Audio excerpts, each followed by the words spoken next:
Después del pueblo de Israel pasar esta experiencia de tener escasez de agua, llegaron a Elim. Recuerden que en Elim habían abundantes palmeras y abundantes fuentes de agua. Ellos pasaron allí una temporada tomando nuevas fuerzas. Pero llegó el momento en que ellos debían seguir camino, porque su destino no era Elim. Aunque allí hubiera palmeras y aunque allí hubiera agua, ellos debían moverse de su zona de confort, porque su meta no era el confort temporal, sino la bendición permanente. Y esto es algo que nos ayuda a nosotros a pensar en que cómo a veces las provisiones temporales de Dios, que nos bendice con lo que necesitamos, a veces sustituye el propósito más grande. Ellos pudieran decir, bueno, ya pasamos el susto de la sed, ahora que tenemos agua, lo mejor que hacemos es quedarnos aquí, tranquilo. Pero el Señor dice, no, yo tengo un propósito más grande. Yo voy a darle a ustedes una tierra donde fluye la leche y la miel. Entonces ellos se mueven en dirección a la tierra prometida. ¿Cuánto tiempo va a demorar el camino? No lo saben. ¿Cuál será la ruta? No lo saben. No tienen ninguna agenda. El plan de Dios es este: síganme a mí. La presencia de Dios con el pueblo de Israel estaba representada de día en una columna de nube y de noche en una columna de fuego. La columna de nube de fuego se movía según la iniciativa divina, de tal manera que si de noche se movía la columna, ellos debían a medianoche despertarse, hacer sus maletas y seguir al Señor. Si de día el Señor decía, vamos a quedarnos tranquilos, así lo hacían. Si la jornada un día se extendía después del sunset, ellos seguían al Señor, porque ellos no tenían un rey terrenal, sino que su rey era Jehová. Él le había dado la salvación, él gobernaba sobre el pueblo y él marcaba el ritmo del camino. ¿Cuánto necesitamos nosotros aprender eso en nuestra vida? La dependencia diaria del Señor. El Señor me dice, habla. El Señor me dice, calla. El Señor dice, ve, voy. El Señor dice, tranquilo y no me hunde. El Señor dice, adelante, hay que trabajar y vamos a la obra. El Señor dice, hay que descansar, vamos a descansar. ¿Cuánto necesitamos ese discernimiento del Espíritu en el corazón para saber día a día cómo el Señor está guiando nuestros pasos? En eso hay bendición. Déjame decirles, yo he sido muy indisciplinado en mi vida cristiana en cultivar una dependencia semejante con el Señor. Hay días que tengo tanto para hacer que en vez de detenerme en la palabra y en la oración, lo que quiero es adelantar, diciendo, cuando yo haga estas cosas rápido, ya yo sé que avancé, entonces voy a orar igual. Mentira. Una vez que uno empieza el ritmo del trabajo, no se detiene. Uno dice, no, por la noche tengo mejor momento, porque por la noche estoy tranquilo, el niño está dormido, tú verás que ahora llega la noche y ¿qué es lo que tengo deseo de hacer? Acostarme a dormir. Entonces realmente el cultivar este ejercicio de dependencia de Dios en la práctica del devocionar con la palabra y la oración es algo tan sencillo que no requiere mucho esfuerzo, pero al mismo tiempo es una batalla espiritual, caminar en dependencia de Dios cada día. Entonces, Dios quiere desarrollar esa actitud en el pueblo. Por eso, en Éxodo capítulo 16, Él va a darle una nueva prueba al pueblo. Ahora yo me pregunto, ¿qué es una prueba? En Mara dice que allí los probó Dios. Ahora, ¿qué es una prueba? Para mi sorpresa, la palabra prueba y tentación en la Biblia es la misma.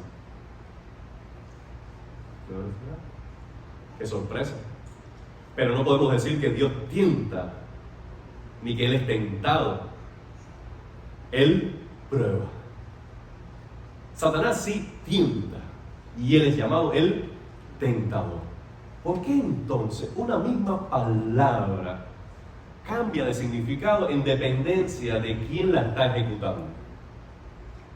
entre otras razones, por la motivación.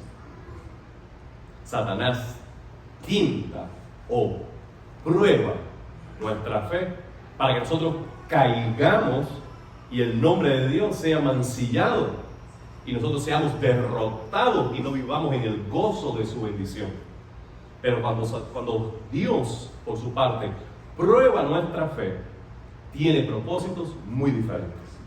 Él nunca, jamás espera que sus hijos caigan. De hecho, Él nos deja ser tentados, como decía Lorena en el devocional, más allá de nuestra fuerza. Por eso dice, ninguna tentación que nos viene a nosotros puede escapar de la capacidad de la gracia de Dios para superarla. Y Él es Dios que juntamente con la tentación de Satanás, Él nos da una puerta de salida. De tal manera que cuando viene la prueba a nuestra vida, Él nunca espera que nosotros desaprobemos. Él nunca tiene la intención de avergonzarnos, sino que Él tiene otro propósito. El propósito de las pruebas es, en primer lugar, revelar lo que hay en el corazón de cada uno de nosotros. Y de eso hablamos el jueves. Dios sabe lo que hay en nuestro corazón. Dios sabe la salud de nuestra fe.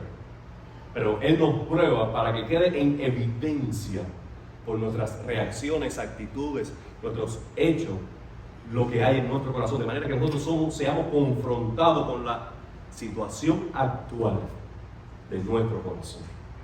La prueba a veces es un diagnóstico de nuestra salud espiritual.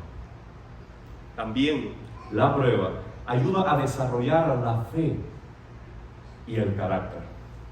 Porque cuando llega la prueba, siempre la prueba nos pone al borde de algún límite espiritual. Y entonces allí necesitamos ejercer la fe. Y al ejercer la fe, nuestro carácter madura y somos hechos más semejantes a Cristo. Es en los desafíos de nuestro caminar cristiano cuando nosotros somos fortalecidos. Cuando estaba practicando el remo, nosotros hacíamos un ejercicio que se llamaba ejercicio de fuerza máxima. ¿Y qué pasaba con este ejercicio? Uno estaba tratando de buscar cuánto mayor peso podía hacer con una sola repetición. Este es un examen que se hace para luego dosificar la carga de ejercicio. Entonces, después de tu fuerza máxima, el profesor dice, vamos a hacer a partir de ahora en el entrenamiento, con el 35% de tu fuerza máxima, tantas repeticiones. Con el 50%, tantas repeticiones. Con el 60%, tantas repeticiones. Con el 80%, con el 100%, tantas repeticiones. ¿Por qué? Porque cuando uno empieza a poner mayor carga de peso en el ejercicio dosificado de manera inteligente, allí se desarrolla la fuerza. Entonces, mientras mayor presión dosificada, digo una vez más, inteligentemente, más se desarrolla la fuerza. De tal manera que el profesor tiene que tener un tacto de poderte llevar a esa única repetición que tú puedes hacer con el peso saludable, aun cuando él tenga que ayudarte en esa ocasión con una mano o ayudarte con un dedo, pero él está allí llevándote a tu fuerza máxima, porque eso es lo que va a traer el desarrollo en tu deporte. Algo parecido hace el Señor. El Señor no necesita hacer un examen de fuerza máxima porque Él sabe hasta dónde damos. Yo decía, yo no puedo, Él decía, tú puedes, vamos. Se ponía al oído mío y me decía, dale, sube, dale, fuerza, tú puedes, empuja, dale, ya lo tienes, dale. Y cuando ya realmente iba hacia atrás, él ponía un dedo, así, un dedo. Y él me decía, eso me decía, yo no estoy solo, él me está ayudando, si eso se viene abajo, él lo va a aguantar. Y con un dedo, vamos, tú puedes, no, ayúdame más, no puedo, dale. Y así cumplía mi ejercicio. El Señor nos lleva a esos puntos de presión máxima para desarrollar nuestra fe, madurar nuestro carácter. Y cuando tú no puedes, el Señor va a venir a ti y dice, yo estoy contigo. No desmayes. Yo soy tu Dios, que te esfuerzo.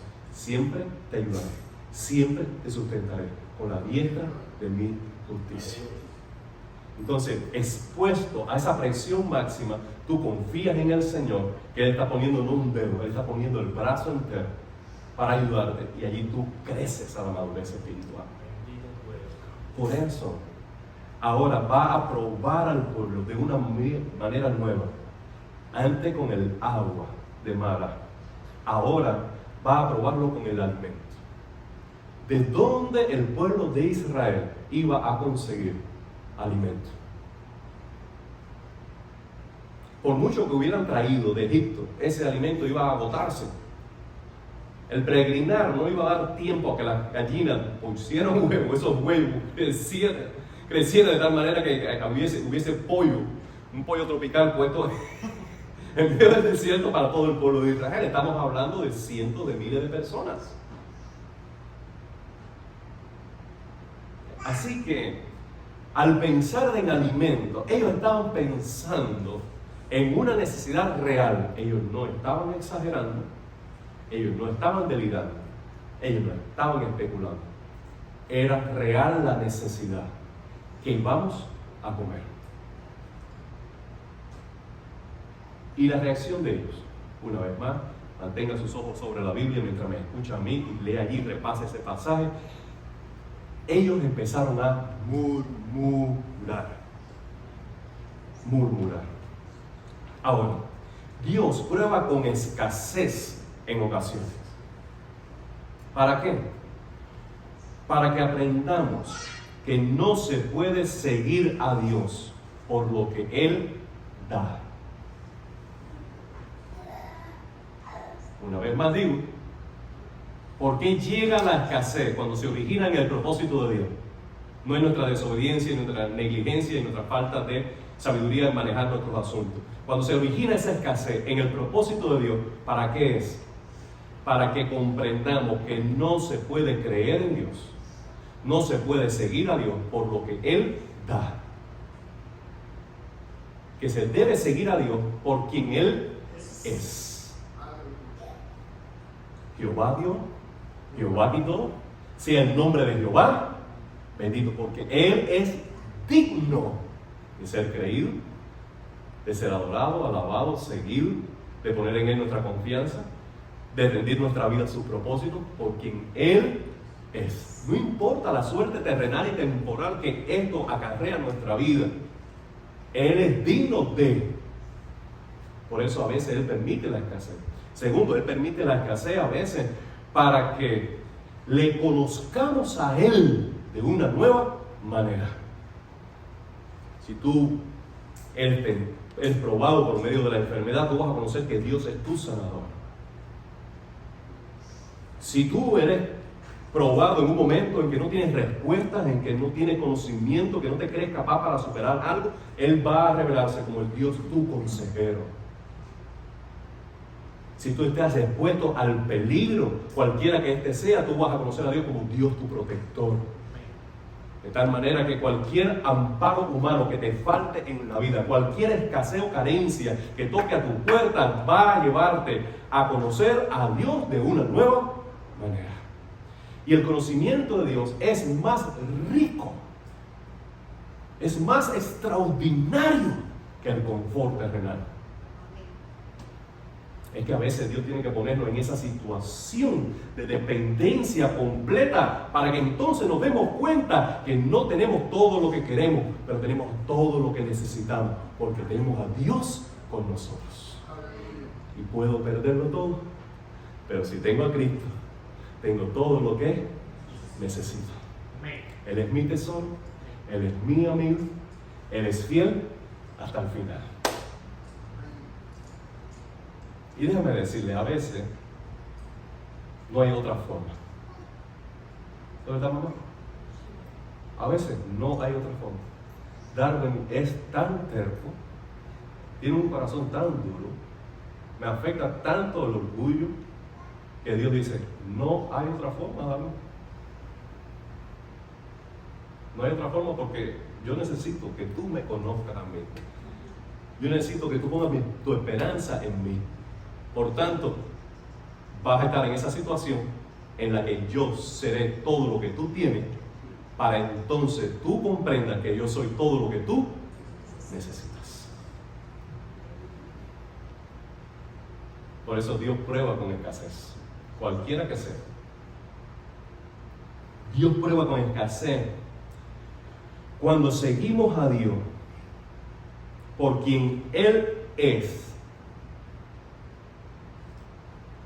Y entonces, luego Él recibe adoración, Él recibe alabanza, Él recibe fe, Él recibe confianza, y entonces Él se complace en bendecir. ¿Qué quiero decir con esto? Que a veces Dios quiere darte algo grande, nuevo, especial, dulce y extraordinario, lo que Él quiera en su corazón. Y Él dice, yo no voy a llevarlo directo al niño, sino que yo lo voy a través de esta prueba de escasez. Él me va a honrar, Él me va a glorificar, Él va a esperar en mí, Él va a tener la confianza en mí, y esto va a abrir la puerta a esto que quiero darle.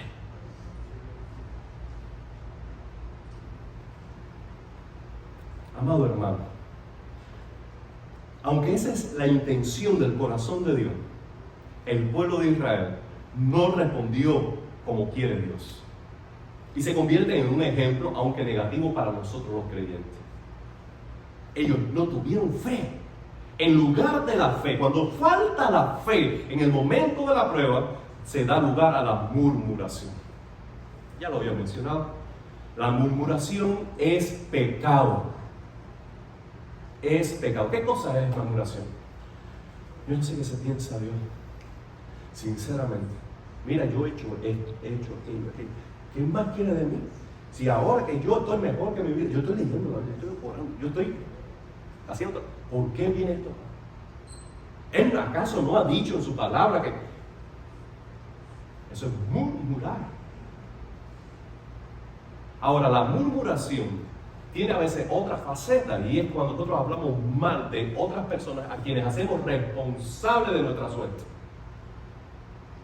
Y ellos empezaron a murmurar contra Moisés y contra Aarón, que estaban liderándoles espiritualmente.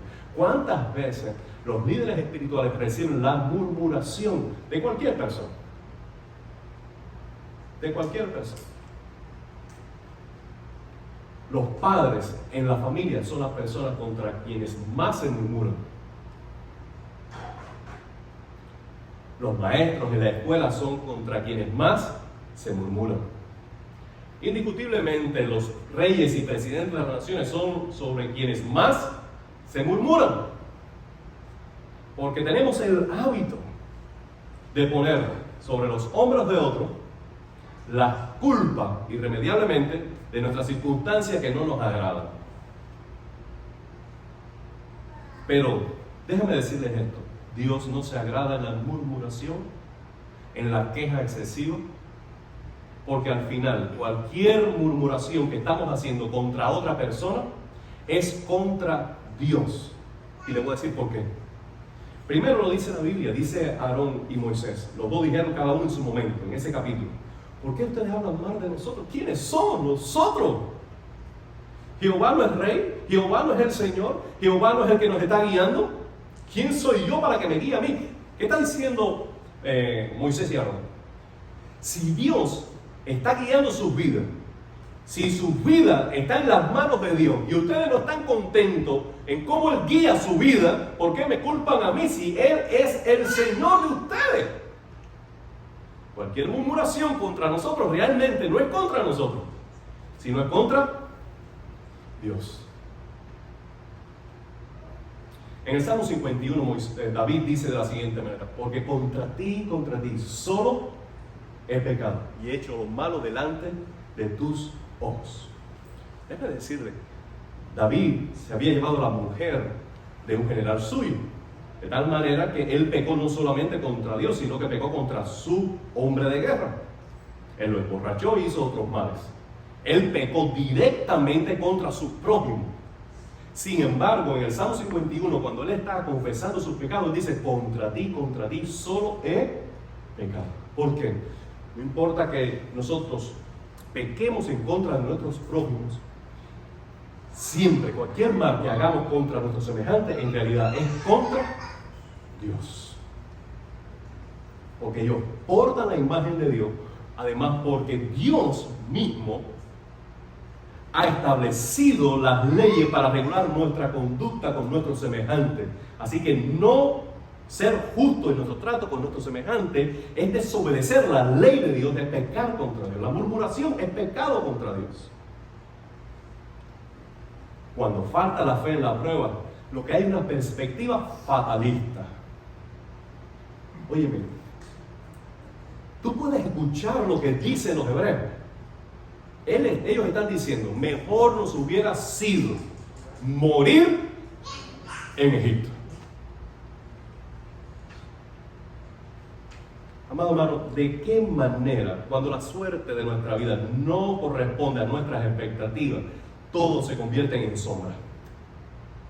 Todo se convierte en oscuridad, en tinieblas. No hay esperanza.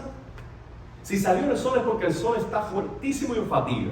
Si está de lluvia, este día está pésimo y terrible.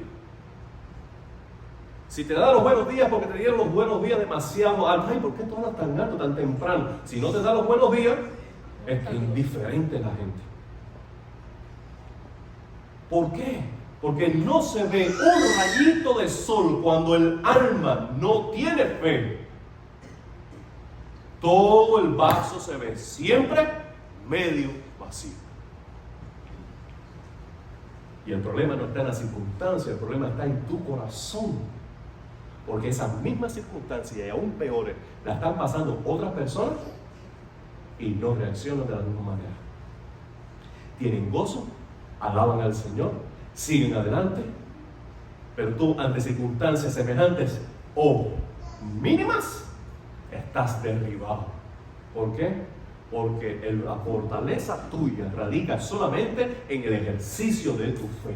Y cuando tú no optas por fe, tú estás derribado ante el mundo, ante las circunstancias y Satanás. La fe no es una opción. La fe es el único camino para ver la gloria de Dios en tu vida.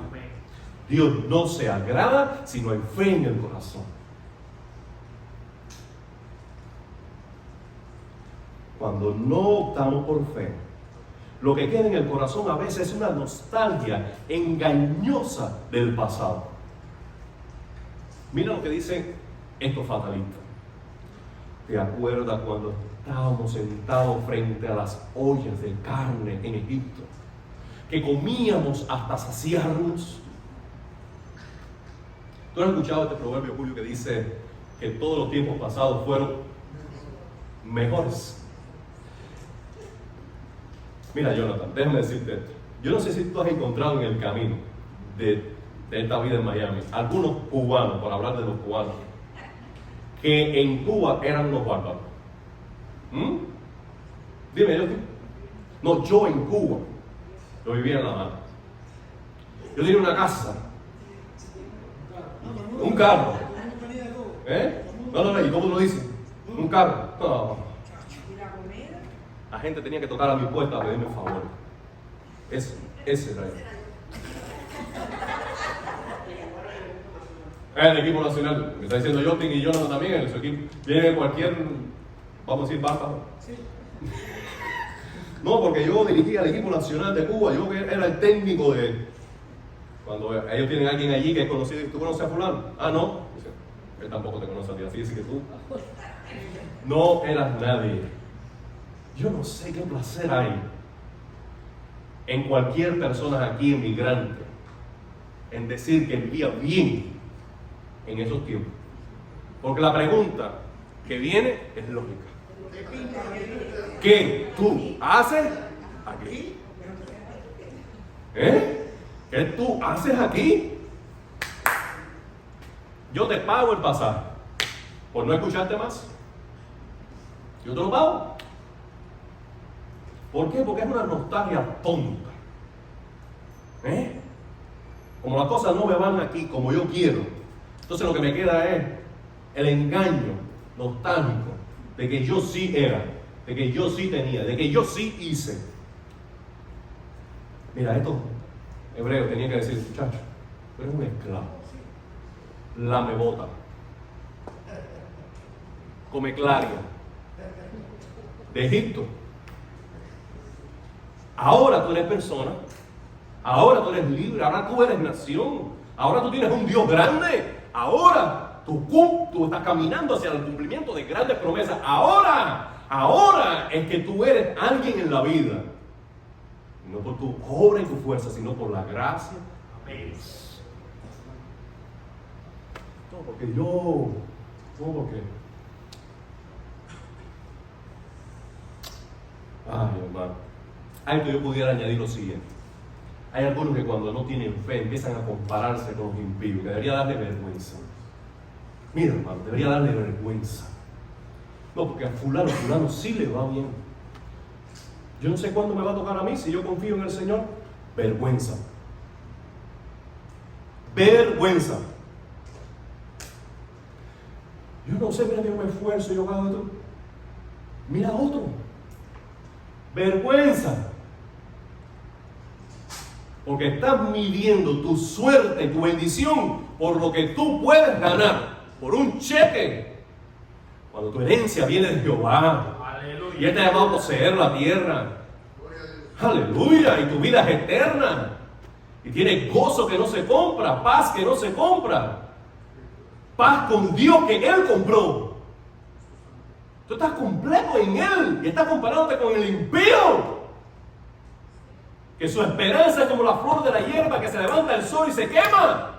Que especula de lo que no tiene y es un vanidoso y un mentiroso. Que son leones que se arrancan la pieza de mordida los unos a los otros. En el mundo no hay esperanza. Todo es vanidad. Y hay que conocer al lobo por su aliento para curarse para siempre de todo engaño. Déjenme decirle a ustedes que la mayoría de estos jóvenes que yo los amo con locura, ustedes nacieron en un hogar cristiano, la gran mayoría de ustedes. Ustedes no han visto un empaste en un lobo. Es decir, ustedes no han olido su aliento. Ustedes lo que han escuchado es cuentos de cuentos de cuentos de cuentos.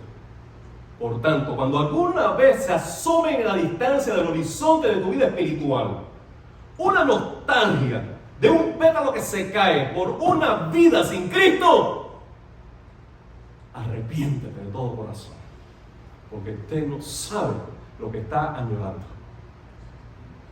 En el mundo no hay paz. En el mundo no hay placer. No hay esperanza.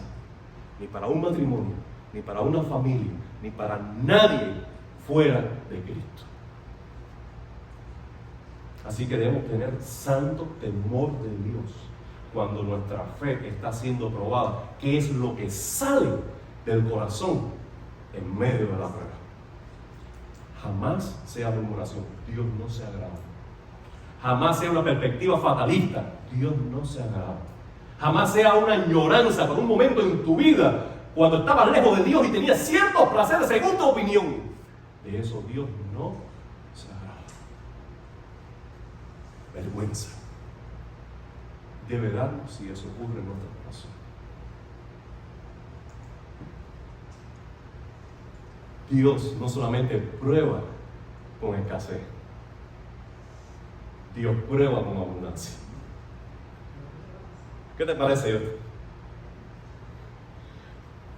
Dios dice, yo he escuchado su murmuración, yo no me he agradado, pero mi misericordia es tanta que yo voy a cumplir lo que yo tenía planificado a pesar de ustedes. Esta tarde ustedes van a comer carne y mañana por la mañana van a tener maná. Ahora venía la provisión. Ahora todas sus necesidades iban a estar cubiertas. Pero la provisión viene con mandamiento. Porque si hay que aprender a vivir en fe con escasez, hay que aprender a vivir por fe en abundancia. Dios no nos deja abandonados en nuestra escasez y Dios no nos deja abandonados en nuestra abundancia. Porque el alma humana sigue siendo tan vulnerable que Él necesita enseñarnos por ambas escuelas. ¿No es verdad, Julio? no te vas a preocupar más por comida. Yo voy a hacerme cargo de ti. Pero tienes que aprender a seguir confiando en mí, aunque no te falte nada. ¿Qué te parece? Por eso iba a haber 3 medidas de maná. Ante todo, ¿qué significa maná? ¿Qué significa maná?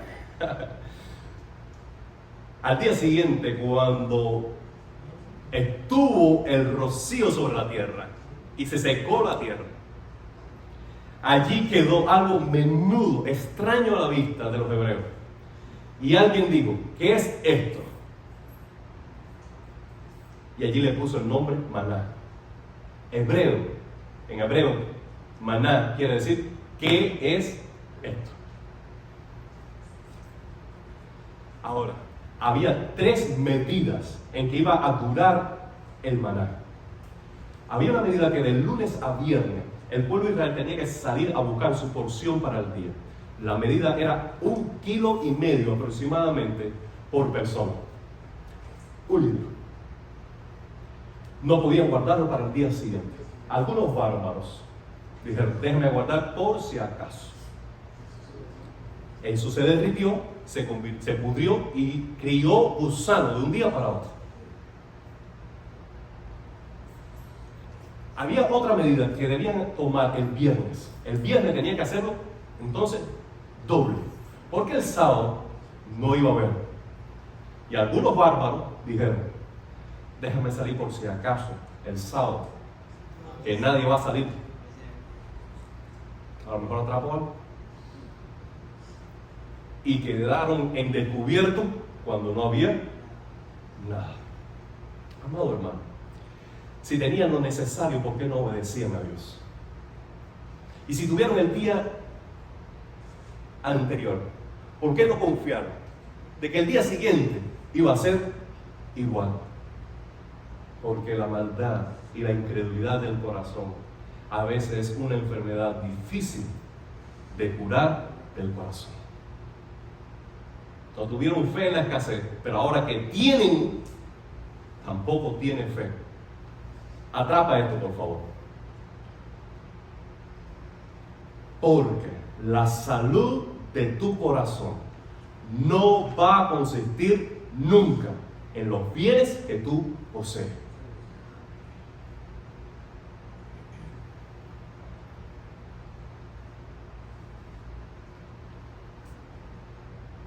¿Qué es lo que hacía diferente? Que de un día para otro, de lunes a viernes, no se podía guardar.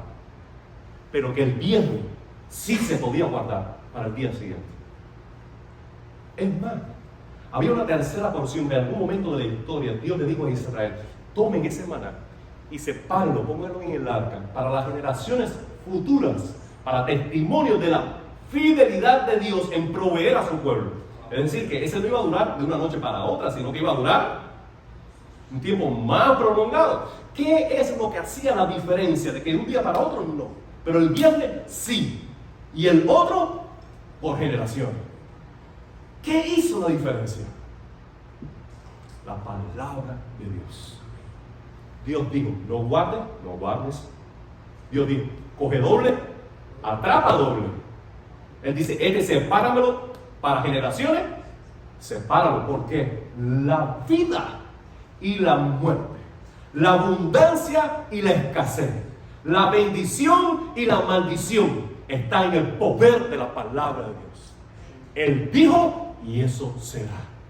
Y contra eso tú no podrás hacer nunca nada. Por tanto, más vale que nosotros aprendamos a creerle a Dios y dependamos de su gracia, porque fuera de su propósito no podremos hacer nunca nada.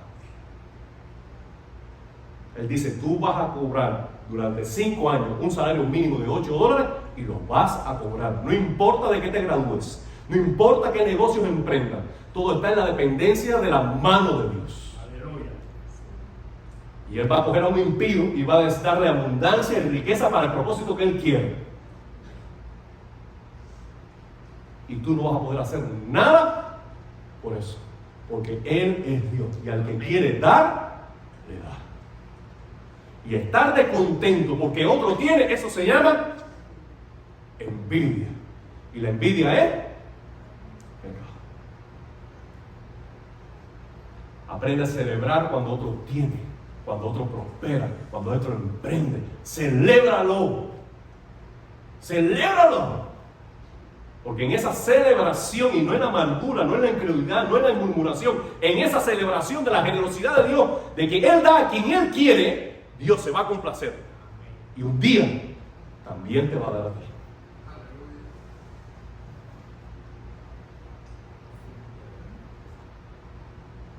Dios fue fiel para este pueblo. Esa historia termina diciendo que ellos tuvieron ese maná durante todo el tiempo del desierto. Por 40 años. Pero un día entraron en la tierra prometida. Ese día dejó de aparecer maná en el campo. ¿Por qué, Javier?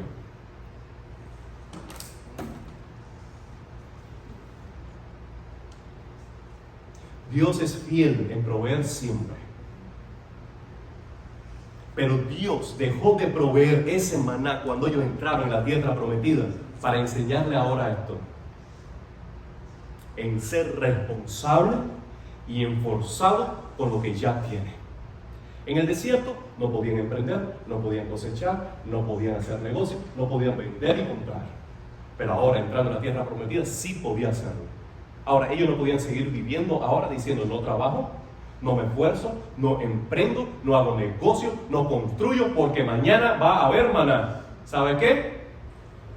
Dime, Elena. No va a haber. Porque ahora van a aprender de Dios algo nuevo. Van a aprender la provisión de Dios a través del esfuerzo que se depende de su gracia.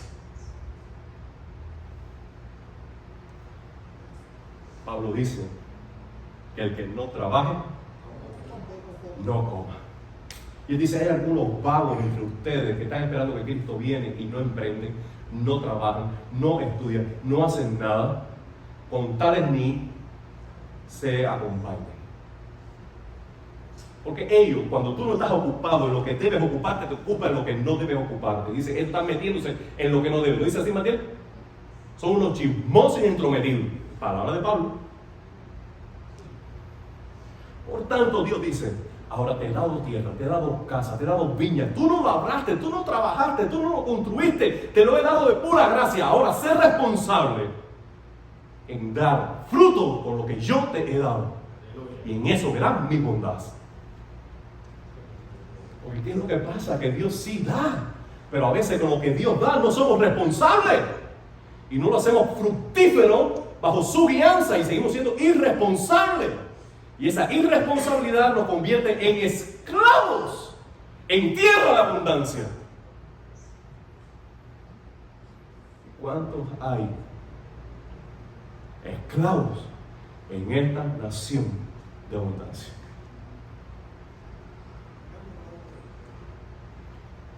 No obstante, Dios se encargó de recordarle al pueblo que lo que ellos iban a llegar a ser y a tener era porque Él se los dio. Por eso en Deuteronomio dice: recuerden, eran esclavos, ahora son libres. Recuerden, ustedes no tenían nada y ahora tienen casa y tierra. Recuerden, cuando ustedes llegaron aquí, ya habían pozos cavados que tú no cavaste, habían tierras sembradas que tú no sembraste, habían casas que tú no construiste, y yo te lo di de pura gracia. Tú no trabajaste por eso, yo te lo di. Recuerda. ¿Por qué? Porque a veces lo que aprendemos en la escasez, a veces lo que el Señor nos enseña en la abundancia, se nos olvida otra vez. Tenemos que repasar otra vez y pasar por las mismas circunstancias en ciclos viciosos y nunca llegar a la tierra de bendición. Porque no aprendemos la lección. Amado hermano, esto es lo que tenía para compartir contigo. Dios es fiel siempre. Está siendo probado por escasez. Confía en el Señor, deleítate en el Señor. Él proveerá. tienes todas tus necesidades cubiertas, te va bien tus negocios, Dios te ha bendecido y favorecido económicamente, Dios ha sido fiel. Dios ha sido fiel. Por tanto, que tu corazón no esté en lo que tú posees, sino en depender de su gracia, en darle gloria y ser buenos administradores de la multiforme gracia de Dios.